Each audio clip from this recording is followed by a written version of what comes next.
Hello friend, সুমার blog. এই দেখো গোটা মশলায় সব কেটে রেখেছিলাম, আর এই যে বসিয়ে দিয়েছি।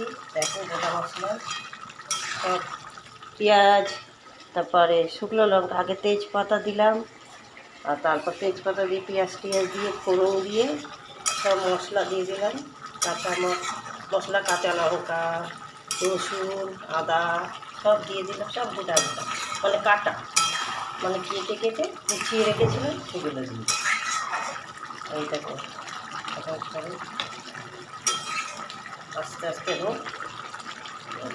আর নামানোর সময় ধনে পাতা দেবো, গরম মশলা দেবো। এত গরম না, ভালো লাগছে না, প্রচণ্ড গরম।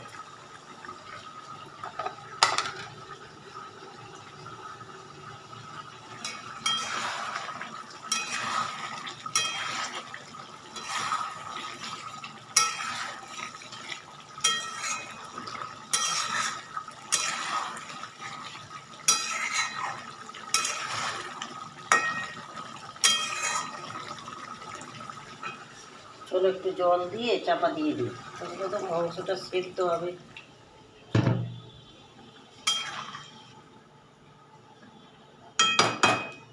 ধনে পাতাটাও দিয়ে দিই।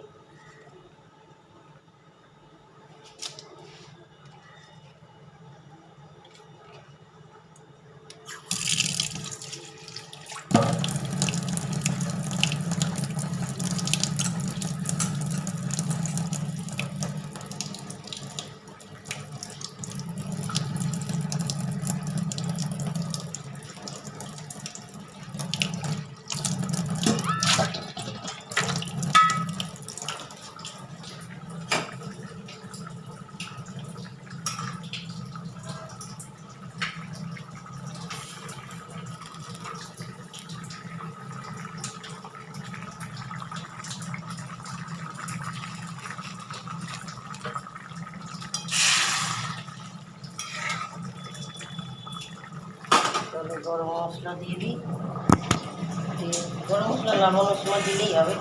এই চাপা দিয়ে দিলাম, চলো আস্তে আস্তে হোক। এই যে চাপা দিয়ে দিয়েছি, ওটা হয়ে গেলে উচ্ছেটা ভেজে নেব, হয়ে যাবে।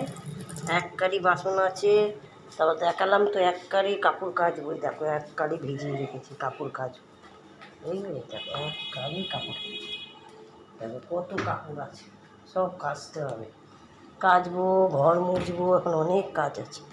তো চলো, সোমার ব্লগটা যদি ভালো লাগে লাইক, শেয়ার, সাবস্ক্রাইব করবে, দেখতে থাকো সোমার ব্লগ।